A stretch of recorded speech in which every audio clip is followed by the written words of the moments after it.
Hi guys, thanks for coming back to watch another video. I am going to talk about starting a seed bank on your computer. You can do this in paper as well, but I just find doing it through Google Sheets or Excel way faster, and you can keep up with it. Like for example, with Google Sheets, you can access it from any computer as long as you know your password to log into your Google account. You can access it from any computer or device. Which I find helpful to access it on my phone if I'm trying to look something up. Say I'm outside and doing something in the garden, I can just look it up on my phone.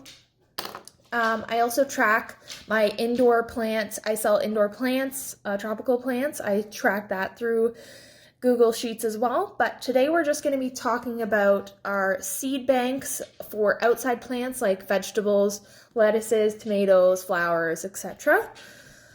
So in the spring, usually I will start a whole 50 tomatoes and sell them on Facebook Marketplace, and other vegetables along with that. And then as well, I have 2 8-foot by 4-foot beds, as well as a 4-foot by 4-foot bed this year of a raised bed. And then last year I had started a few raised beds. They were probably only 3 feet by 5 feet or something like that, like 2 or 3 of them. But so last year, it worked out pretty well growing the vegetables pretty decently, but it was in a shaded spot under a tree. So this year I have new raised beds and I've moved them to the south side of my house. And yeah, we're just going to discuss what seeds I have, how you can start tracking your seed bank as well, and how I got started, because this is my first year tracking seeds and this can be your first year too. All right, I'll show you. Okay, so I have it all through my Google Sheets account, which is just the same as Microsoft Excel. I have it labeled Seed Bank, of course. I do not do this by the year. I just keep track of every seed that I buy on one sheet, because you can use seeds for years and years past purchase.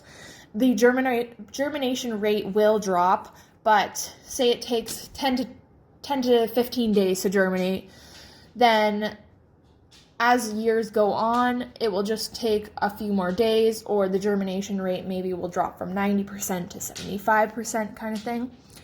So I use seeds for up to 5 years even, honestly, and I haven't really had an issue.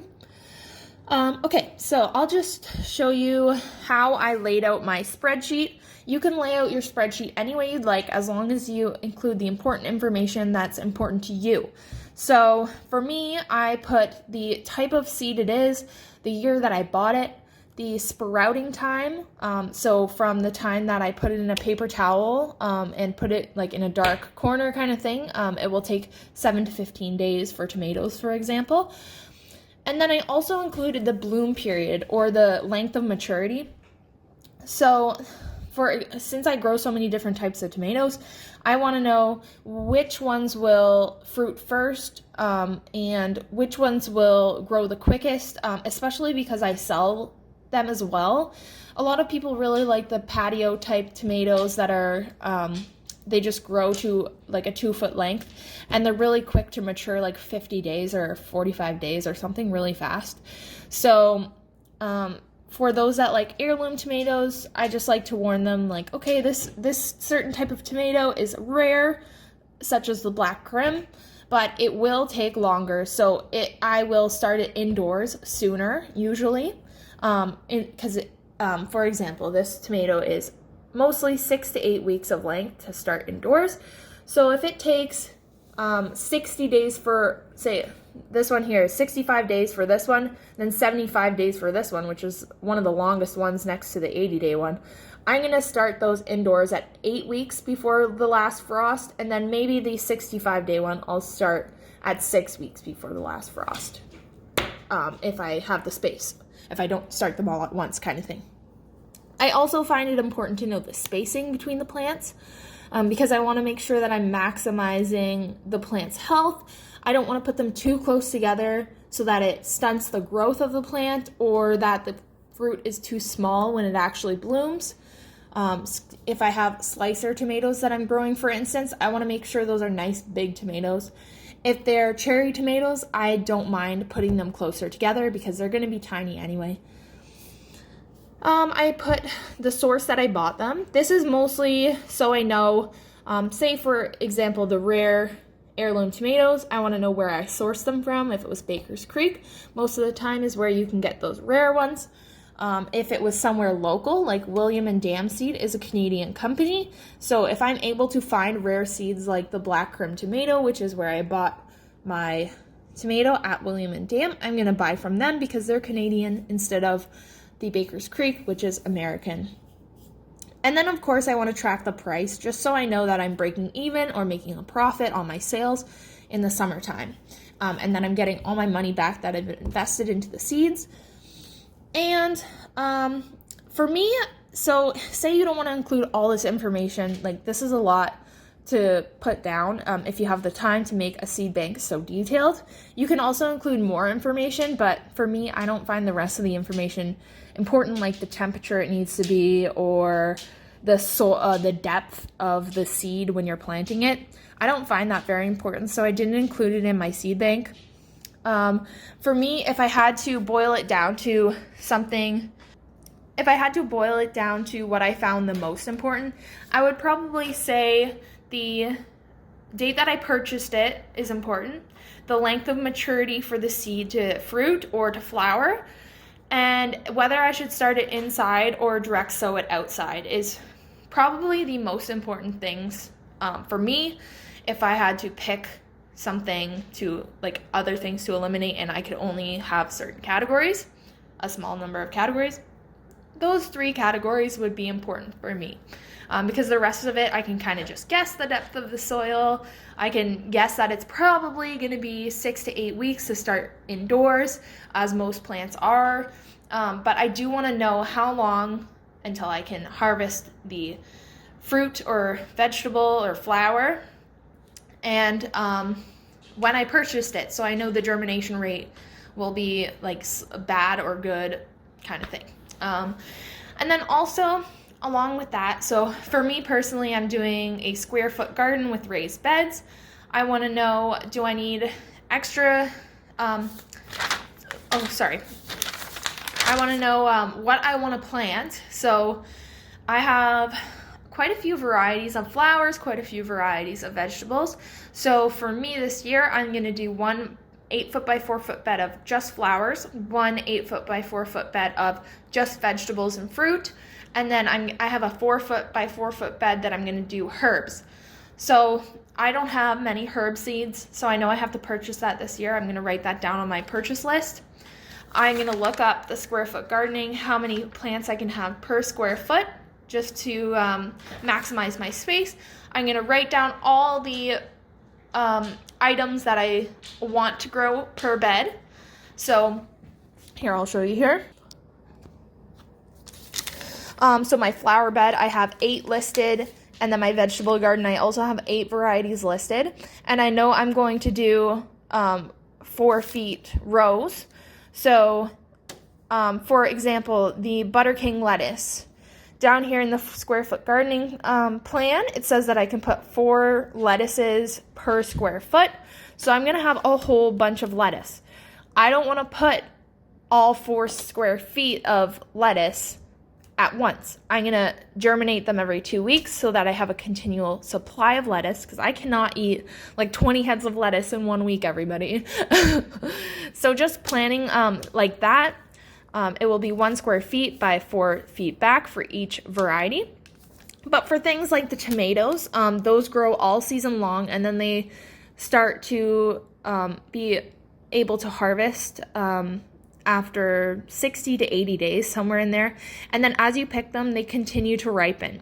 So I'm going to plant all of my tomatoes at the same time. I'm going to fill the whole bed and know that once they mature, planting them every 2 weeks is not like reasonable. You just plant them all at once. Carrots, I will probably do the same as the lettuce, planting them every 2 weeks. And then onions take super duper long. They take like 120 days or 115 days to get to maturity. So I'm also going to plant all of those at once because I know that they are easy to store for the winter. And then with my flower beds as well, the only one that I believe I have to plant every 2 weeks would be the baby's breath. The rest of it, I think it's kind of cut and come again flowers. And then my back beds from last year, it's kind of a mystery what I'm going to grow in there. I was thinking just marigolds, kale, and spinach, or other lettuce type plants.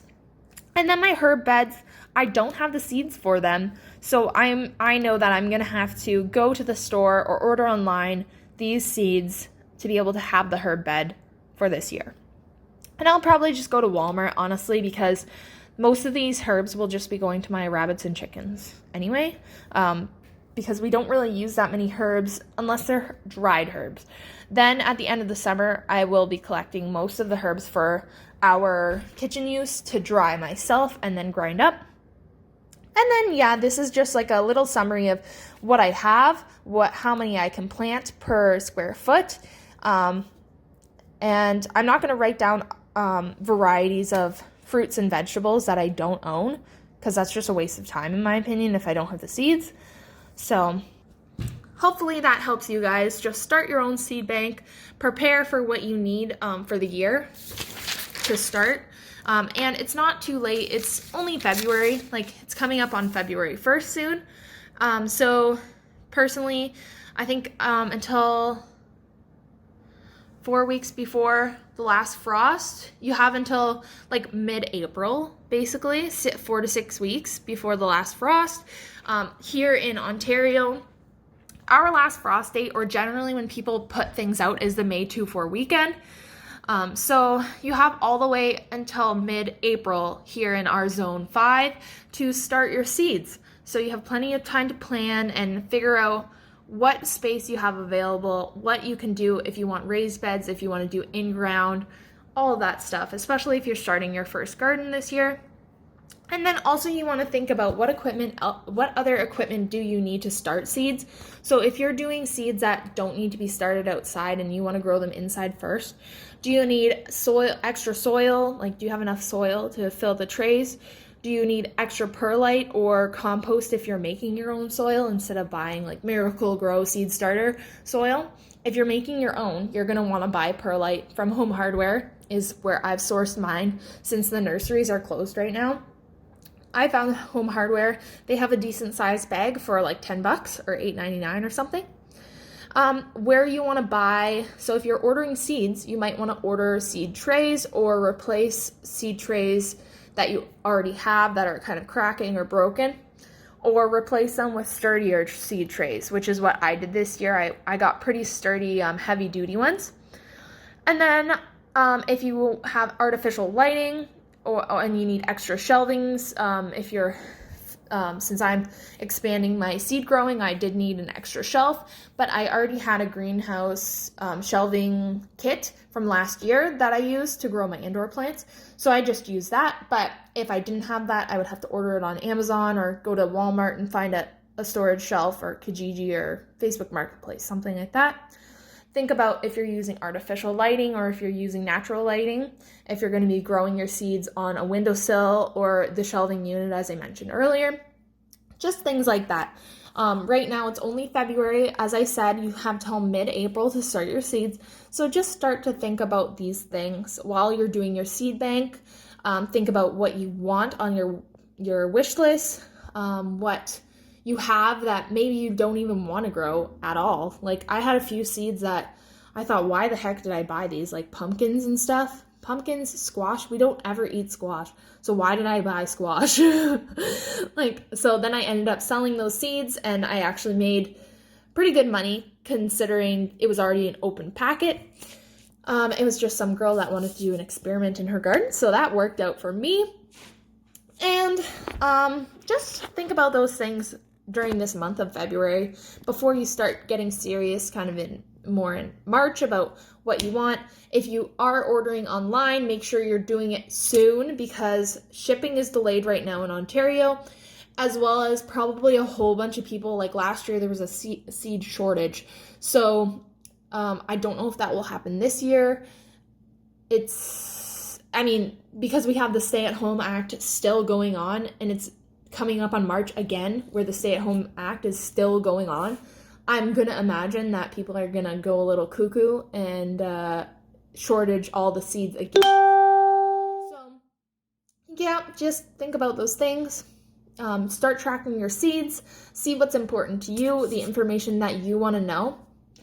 And a lot of the time, like, for example, this kale, this one's from Walmart, but all the information will be available on the back of the packet. The seed spacing, how many days it takes to mature, etc. And then if you can't find that information, you can always Google the variety of seed on the internet, and sometimes other websites will have the information you're looking for.